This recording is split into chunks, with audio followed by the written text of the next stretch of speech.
Welcome back guys. Now let's see adrenal hormones. Guys, first of all there is adrenal gland. There are two adrenal glands. Now adrenal gland, you all know it is divided into two parts. The outermost part is called as adrenal cortex and the innermost part is called as the adrenal medulla. In the recent exam, this is the question they have asked. They gave this histological image and they have asked, see this outermost part, cortex, we all know, and this innermost part is the medulla. They have marked this area and they have asked what are the hormones which are coming from here. Okay, which hormone is produced from this area, adrenal medulla. So we have to know that. Now this adrenal cortex is further divided into three regions.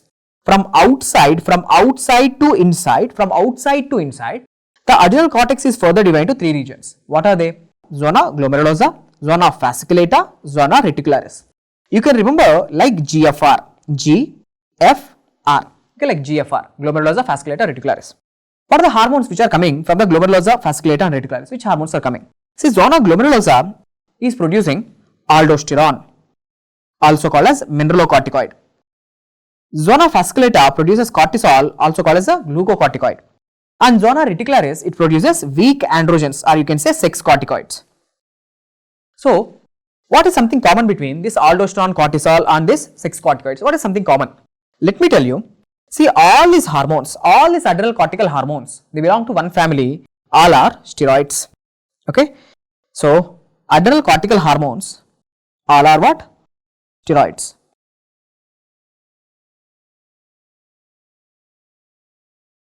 Okay, all are steroids. Now, first of all, why aldosterone is called as mineralocorticoid? It is because, see, it is concerned with mineral balance in our body, concerned with the sodium levels in the body. Aldosterone will always try to maintain my sodium levels. So, mineralocorticoid. Why? Cortisol is called as a glucocorticoid because cortisol maintains the blood glucose levels. Okay, maintains the glucose levels, that's why glucocorticoid. Next step, this zona reticularis, it is producing a weak androgens, or you can say sex hormones. That's why it's called as a sex corticoid. These two are called as a sex corticoids. In the recent exam, this question was there, dihydroepiandrosterone sulfate, DHEAS. Dihydroepiandrosterone sulfate is exclusively produced from zona reticularis, adrenal cortex. You have to know. Okay. Now, you will have a doubt, sir, what exactly are steroids? I have told you, there are three types of hormones, amino acid derived hormones, peptide hormones and steroid hormones. Steroid hormone, the word steroid meaning what? Steroid hormones are the hormones which are made from cholesterol.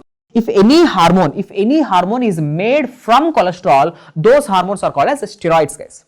So all are made from cholesterol, so they are called as steroids. Simple. Now look at the adrenal medulla.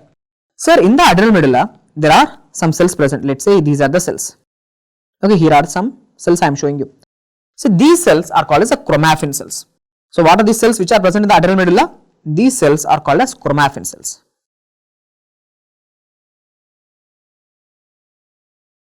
Okay, they are called as chromaffin cells. Now question is, sir, what this adrenal medulla is producing then? It is producing adrenaline, noradrenaline. Okay, it is producing catecholamines called as adrenaline, noradrenaline, or you can also call it as epinephrine, norepinephrine. Now my question is, sir, this epinephrine, norepinephrine, they are neurotransmitters, right? Yeah, they are neurotransmitters. Now how neurotransmitters are coming from adrenal medulla? How come adrenal medulla is producing the neurotransmitters? How is it possible? Because neurotransmitters were supposed to be produced by the neurons. The answer lies here. The answer lies in embryology. See, this adrenal medulla, it is developed from, okay, adrenal medulla developed from neural crest cells.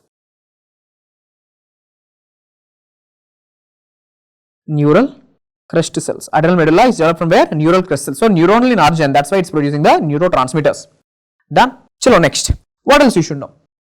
Guys, look at the important points. These are recently tested in the exams. Steroids are secreted from where? So what is that cell organelle which is concerned with the production of the steroids or lipid metabolism? We all know rough endoplasmic reticulum helps in the protein synthesis and smooth endoplasmic reticulum is concerned with the lipid synthesis or steroid synthesis. So in the recent INICET exam, this was the question, steroids are secreted by smooth endoplasmic reticulum. Next, I have told you all the steroid hormones are lipid soluble, so they can cross the cell membranes. They will enter into the cell. Now as they are entering into the cell, all the steroid hormones have which receptors? All of them are having the receptors within the cytoplasm. okay, within the cell. So they are all having intracytoplasmic receptor. One exception is estrogen, because I have taught you estrogen receptor is intranuclear.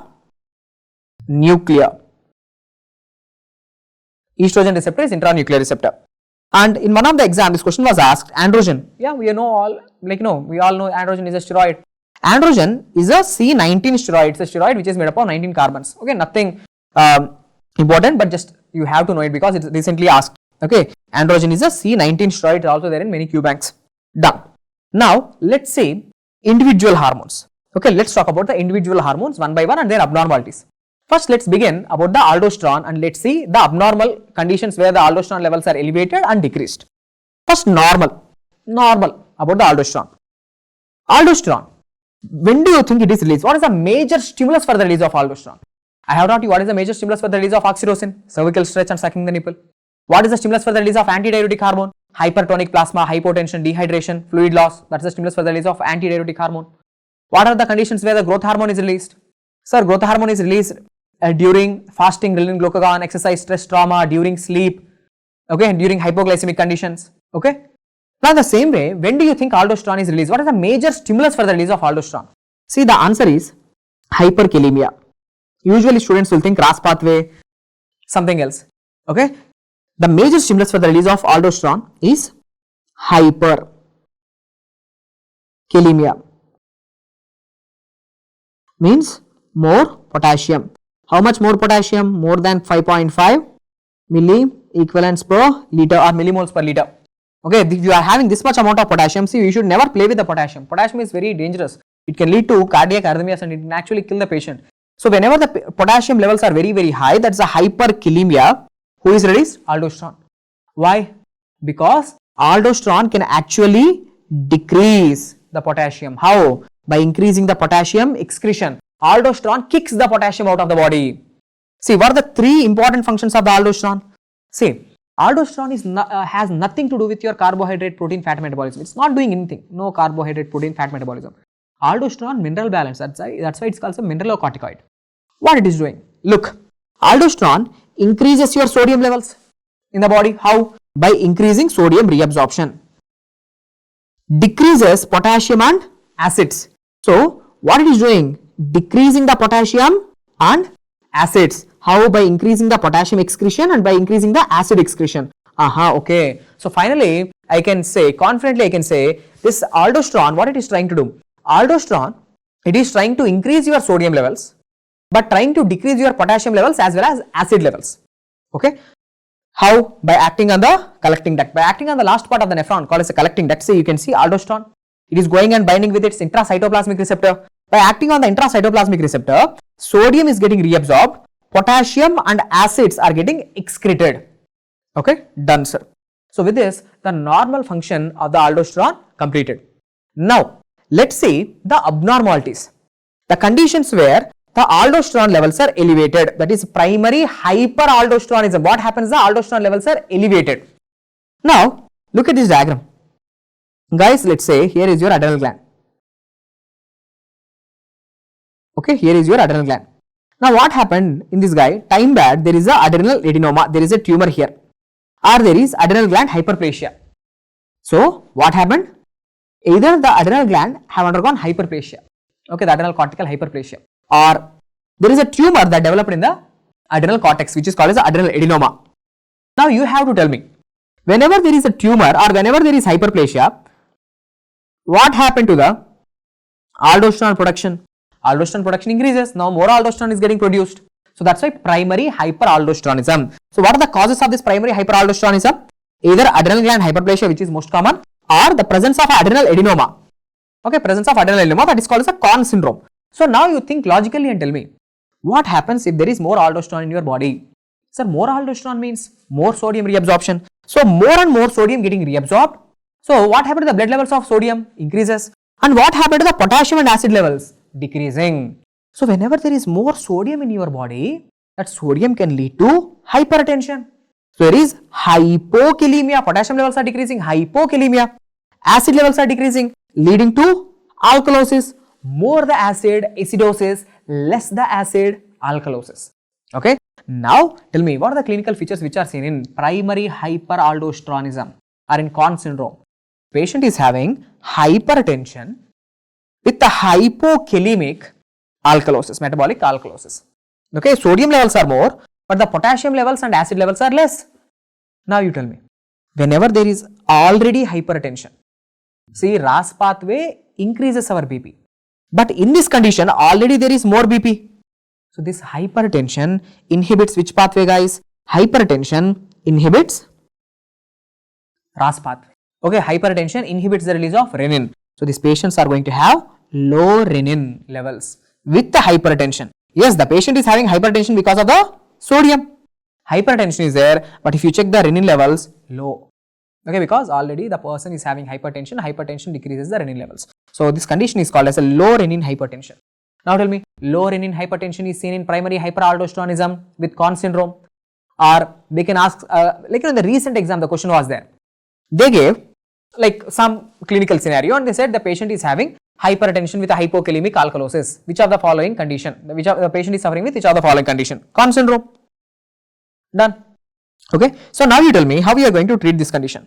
See, here the whole problem is because of the aldosterone. Lot of aldosterone. So you have to use aldosterone antagonist. Aldosterone antagonist. Which drug, guys? Aldosterone antagonist? Spironolactone. Okay, spironolactone. Okay, which is a potassium sparing diuretic. There is one problem with this spironolactone. What is the one problem? This spironolactone, especially in males, it can lead to gynecomastia. Okay, it can lead to gynecomastia. So these are the important points which I want you to know for your exam. Now let's see the exact opposite condition. What is that exact opposite condition? See, here I have taught you in Conn syndrome there is more aldosterone. What happens if there is no aldosterone? That condition is called as, see, Addison's disease. Addison's disease. There is nothing to add here, only subtraction only, means we are removing the aldosterone. Okay. So what is happening in the Addison's disease are primary adrenal insufficiency, means insufficient. See, now let me draw here. Let's say here is your adrenal gland. Now what is happening? Now there is no tumor or no hyperplasia, but there is a destruction. So there is a destruction of your adrenal gland. So adrenal gland is getting destroyed. Okay, so that's why insufficiency. What might be the reason? Maybe autoimmune. Okay, maybe autoimmune disease, or because of certain infections like HIV, TB. Okay, TB, HIV, cytomegaloviral infections can cause the damage to the adrenal gland. Okay, especially this Neisseria. Okay, Neisseria meningitis. Who are having Neisseria meningitis, in these persons also the adrenal gland will be affected. So there is that syndrome is called as a Waterhouse-Friderichsen syndrome. There is adrenal hemorrhagic necrosis. In this Waterhouse-Friderichsen syndrome, there will be necrosis of the adrenal gland. That is called as a adrenal hemorrhagic necrosis will happen. So what I am trying to say, even in certain infections like TB, HIV, cytomegaloviral infections and Neisseria meningitis, in these directions, in these infections, your adrenal gland will be gone, sir. Okay, or your adrenal gland might be affected because of this metastatic disease, means cancer spreading to adrenal gland. The cancerous cells, the metastatic disease. Okay, the cancer is spreading to the adrenal gland, causing the damage to the adrenal gland. Okay, so these are the different causes of Addison's disease or adrenal insufficiency. Now, what do you think will happen? Now, whenever your adrenal gland is getting affected, what do you think will happen to your aldosterone levels? Aldosterone levels goes down. What will happen to the cortisol levels? Cortisol levels also goes down, and sex steroid levels. Okay, sex hormones, they will also go down. So mineralocorticoid, glucocorticoids, sex corticoids, all are going down. Now, especially I want you to understand regarding aldosterone. So whenever aldosterone is not there, what do you think will happen? Look carefully here. Sir, what are the signs and symptoms? Due to aldosterone deficiency, aldosterone is the one which maintains your sodium levels. Now in this condition, the sodium levels will decrease. Aldosterone increases the sodium. Whenever the aldosterone is not there, the sodium levels will decrease. Then what about potassium and acids, guys? Potassium levels will increase, acid levels will increase. So leading to hyponatremia. Okay, so sodium levels are decreasing, no? So hypo hypernatremia with hyperkalemia. And whenever the acid levels are increasing, that will lead to metabolic acidosis. So now you understand? So exactly this adrenal insufficiency is exact opposite of Conn syndrome. See, in Conn syndrome, let me go back. In Conn syndrome, you can very clearly see in a patient with Conn syndrome, look at here. In a patient with Conn syndrome, there is hypertension with a hypokalemic alkalosis. Hypernatremia is there. But in Addison's disease, see, there is a hyponatremia, hypotension will be there with a hyperkalemic alkalosis. Done. Now, whenever the cortisol is not available in the body, cortisol is not there. See, cortisol is the one which maintains your BP, guys. Cortisol is a very important hormone which maintains your BP. It maintains the vascular tone. But whenever the cortisol is not there, the BP will go down.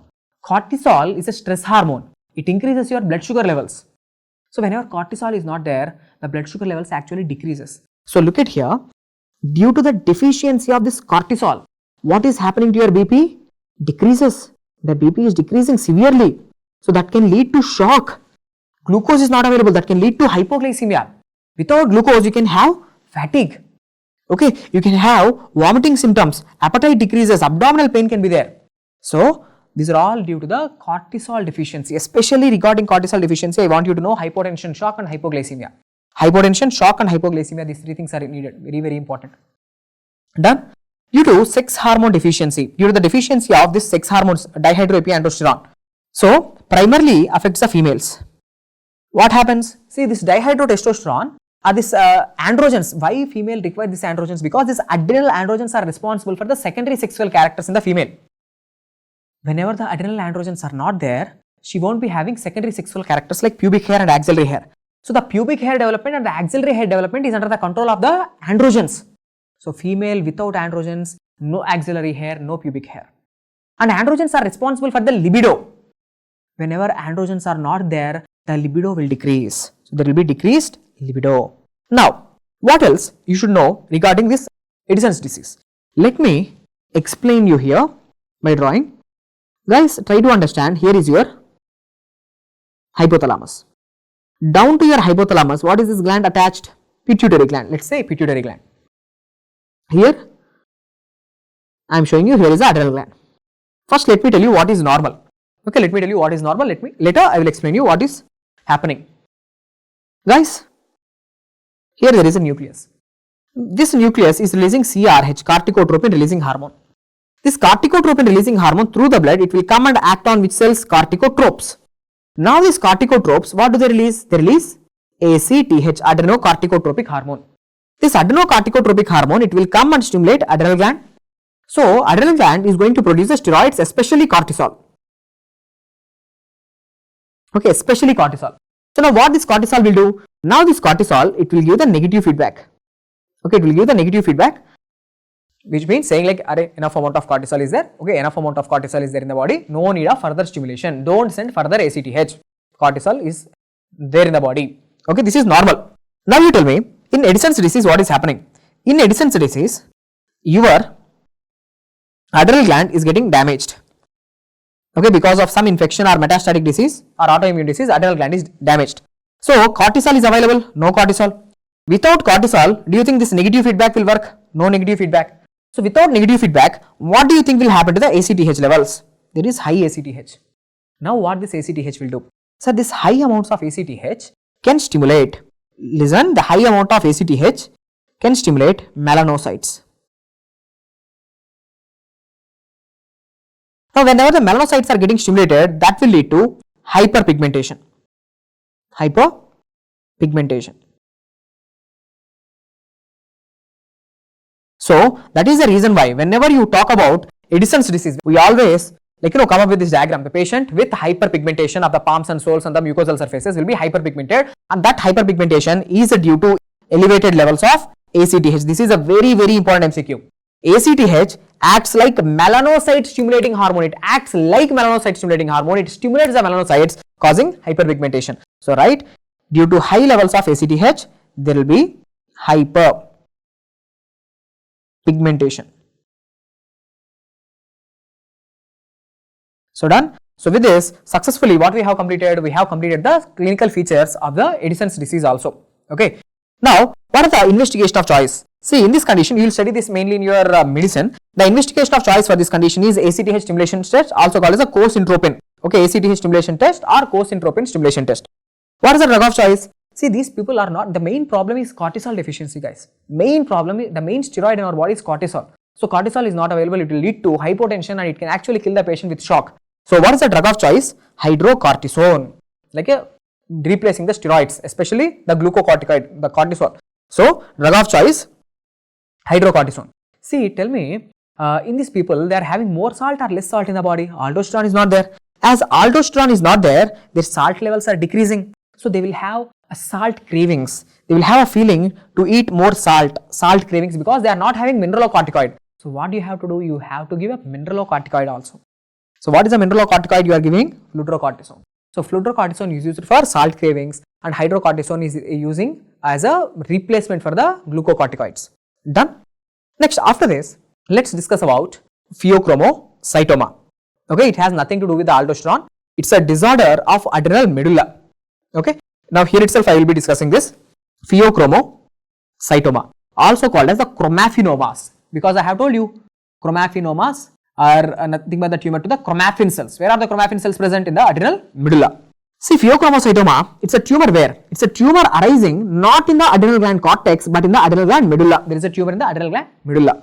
Okay, tumor arising in adrenal medulla.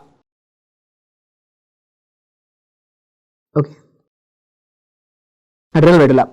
It's a tumor arising from where? Tumor arising from chromaffin cells. Chromaffin cells. See, these Pheochromocytomas, they will follow the rule of 10. Okay, they will follow the rule of 10. Means 10% of the time they are malignant, 10% of the time they are bilateral, 10% of the time they are seen in children.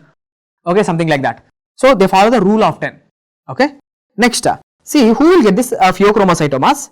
They are associated with certain syndromes like von Hippel-Lindau syndrome, neurofibromatosis, multiple endocrine neoplasias, especially type 2. So, these Pheochromocytomas, which are tumors arising in the adrenal medulla, they follow the rule of 10 and they are associated with certain diseases like von Hippel-Lindau syndrome, neurofibromatosis and multiple endocrine neoplasias, especially type 2. See, this tumor, this chromaffenoma, what do you think it will release? See, episodically, not continuously, episodically, it will release epinephrine. Okay, not epinephrine, mainly epinephrine. It is going to release epinephrine. Episodically means in for every, let's say, 3 hours or 4 hours, it is releasing the epinephrine, norepinephrine.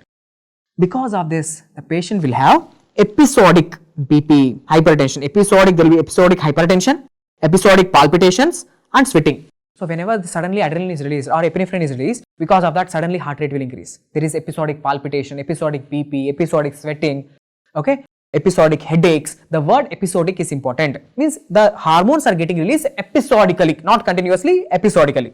Now, what is the screening test of choice? What is the screening test? See, the screening test is, try to understand, sir, they are having more amount of epinephrine, norepinephrine. Now, this epinephrine, norepinephrine, they will go to the liver. Okay, at the end of the day, they have to go to the liver. Now, in the liver, they are getting broken down. Okay, they will undergo breakdown.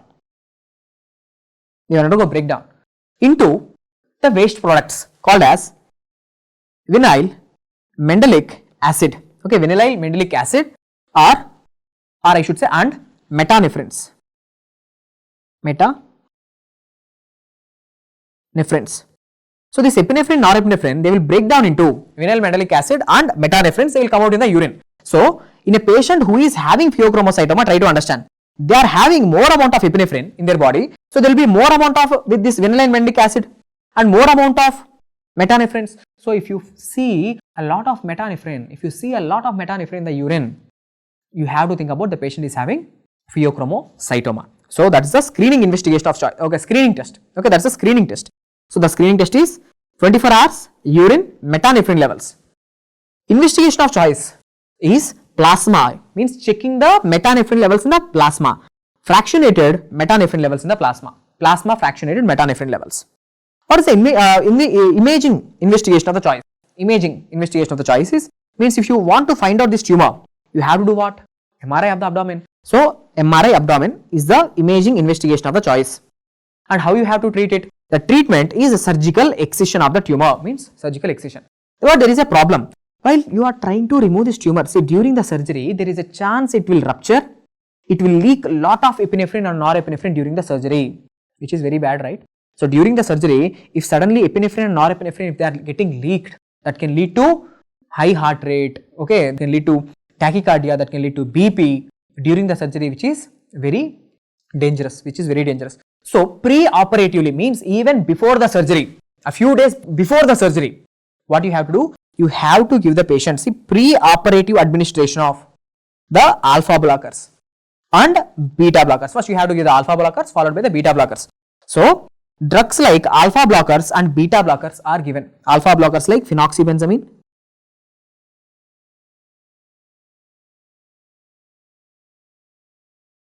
and beta blockers like propranolol. You have to give. Why? Because you have to block the alpha receptors and beta sympathetic receptors. You know this epinephrine and norepinephrine, where they will act, they will go and act on the alpha receptors on the blood vessels, and they will act on the beta receptors of the heart. So, before surgery, what you have to give? You have to give the alpha blocker followed by a beta blocker, so that the alpha blockers are blocked and beta blockers are blocked. So, even if epinephrine and norepinephrine were leaked during the surgery, there won't be any problem because the receptors are blocked. So, pre-operative administration of, very important, the pre-operative administration of the phenoxybenzamine and propranolol should be given, very important. And post-surgery, you can have hyperpigmentation. So, in these patients after the surgery, they can have hyperpigmentation, guys. So, that post-surgery hyperpigmentation, that is called as Nelson syndrome. Okay, Nelson syndrome. So, with this, successfully what we have completed, we have seen the Pheochromocytoma also. Now, finally, what and all the topics that we have discussed about adrenal gland, the areas of the adrenal glands, the zones of adrenal glands, adrenal gland cortex, adrenal gland medulla. Okay, the histological image, the outer regions are called as, see, here I am showing you Glomerulosa, Fasciculata, Reticularis, here is the adrenal medulla. Okay, and all the hormones which are coming from the adrenal cortex, they are steroids which are made from the cholesterol.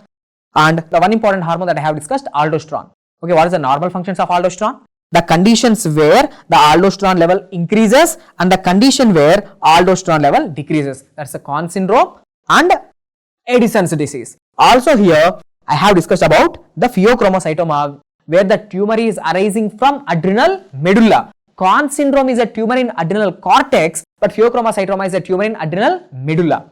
Okay, with episodic hypertension and palpitations.